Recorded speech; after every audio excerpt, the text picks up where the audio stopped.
Tudo bom, pessoal? Mais uma vez aqui com vocês. Trouxe mais uma obra aqui que eu gostaria de comentar com vocês e eu acho que vai ser uma ótima aquisição para quem tiver interesse nesse tema.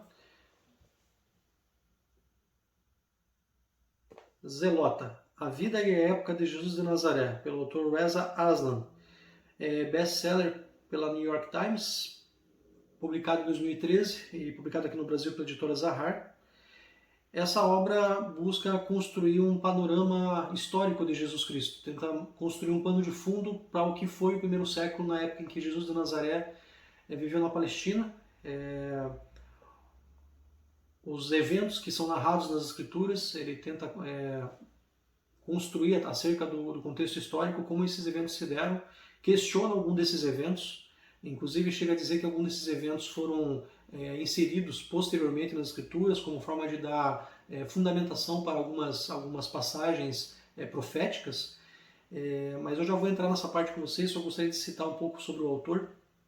O Reza Aslan, ele é um muçulmano, ele migrou do Irã em 79 com a família, depois da revolução que ocorreu lá, e nos Estados Unidos ele teve contato com o cristianismo. Ele acabou se convertendo ao cristianismo depois de um acampamento de verão que teve, em que jovens evangélicos falaram para ele sobre Jesus Cristo, ele narra isso no livro, e ele se interessou muito e ele começou a estudar o Novo Testamento em busca de informações sobre Jesus Cristo e começou a achar alguns textos contraditórios.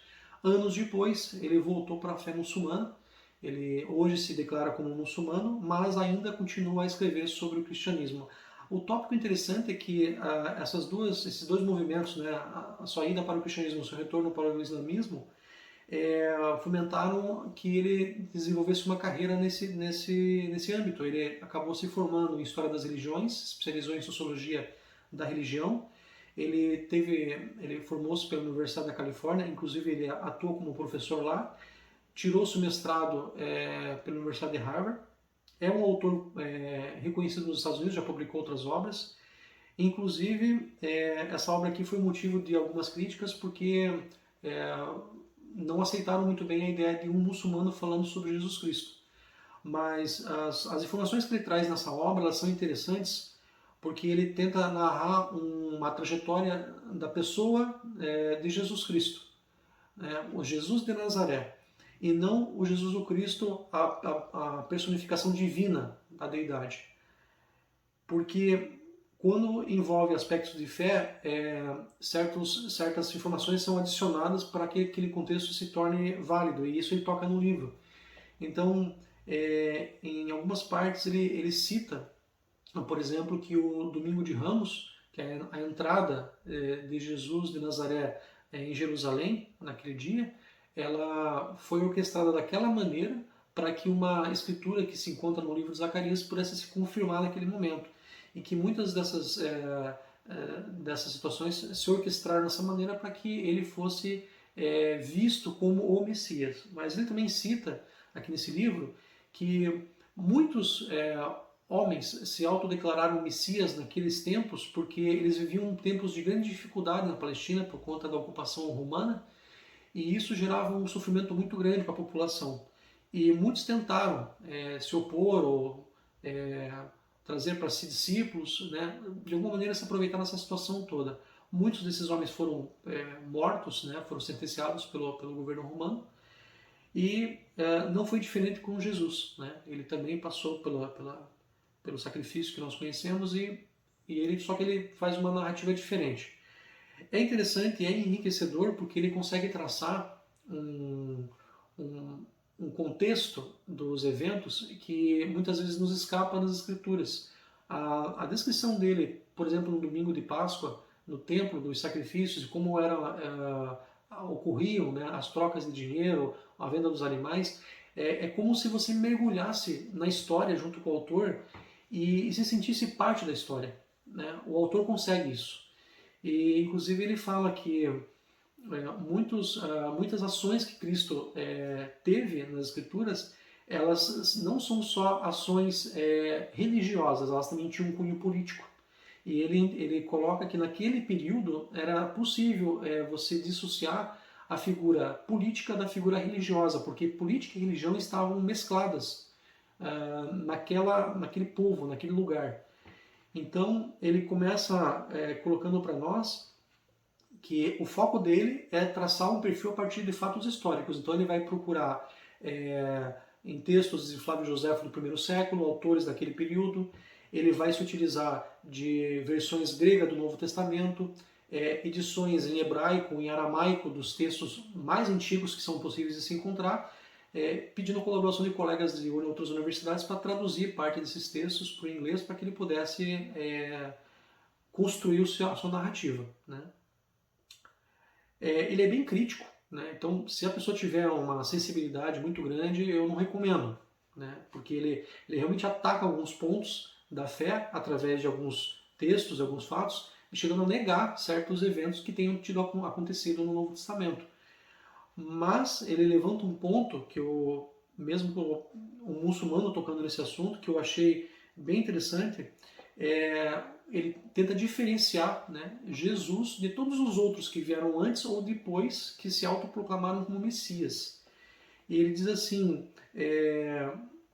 no entanto, existe este fato enervante a se considerar. Um após outro, aqueles que se afirmaram ter testemunhado Jesus ressuscitado enfrentaram suas próprias mortes horríveis, recusando-se a negar seu testemunho. Isso não é em si incomum. Muitos judeus zelosos tiveram mortes horríveis por se recusarem a negar suas crenças. Então você veja que ele tenta, né, fazer um meio termo. Muitos judeus zelosos tiveram mortes horríveis por se recusarem a negar suas crenças, mas esses primeiros seguidores de Jesus não estavam sendo solicitados a rejeitarem questões de fé baseadas em eventos que aconteceram séculos, se não milênios antes. Eles estavam sendo solicitados a negar algo que eles mesmos, em pessoa, vivenciaram diretamente, a experiência de ver a ressurreição acontecendo. Ele fala que, diferentemente de todos os outros que se autoproclamaram Messias naquele primeiro século, Jesus, ao ressuscitar, deixou isso bem claro para muitos ali. E muitos morreram de maneira nenhuma negando que tinham participado disso, que eles viram a ressurreição acontecendo. Então ele diz assim, os discípulos estavam eles próprios foragidos em Jerusalém, cúmplices de sedição, que era um crime contra o Estado. Ele até toca nesse livro que um dos pontos que Jesus Cristo foi acusado de sedição é tentar tomar o poder, né, assumir o poder, porque ele se autoproclamou o Messias e essa posição dava a ele um poder. De sedição que levaram à crucificação de Jesus. Foram presos e repetidamente maltratados por sua pregação. Mais de uma vez, seus líderes foram levados perante o Sinédrio para responder às acusações de blasfêmia. Eles foram espancados, açoitados, apedrejados e crucificados, mas não deixaram de proclamar o Jesus ressuscitado. E ele diz que funcionou, né, o autor. Talvez a razão mais óbvia para não desprezar essas experiências da ressurreição dos discípulos é que, entre todos os outros messias fracassados, que vieram antes e depois dele, só Jesus, e ainda chamado de Messias. Foi precisamente o fervor com que os primeiros seguidores de Jesus acreditavam na sua ressurreição que transformou essa pequena seita judaica na maior religião do mundo. Esse autor, ele deixa bem claro que ele não trata de fé nessa obra. Ele trata de fatos históricos e ele coloca a ressurreição como um fato de fé e não um fato histórico. Então ele diz, eu não posso confirmar esta verdade porque ela é uma verdade que precisa intuir através da fé. Mas ele traça uma historicidade daquele período que é incrível, é fantástico. Você realmente mergulha naquele primeiro século junto com o autor e experimenta o que pode ter sido aquele período para Jesus Cristo e seus apóstolos. É uma obra fascinante, enriquecedora, e acredito que tem muito a acrescentar para aqueles que se interessam realmente sobre as Escrituras. Ela complementa várias lacunas e trechos que talvez sejam um pouco difíceis de se entender.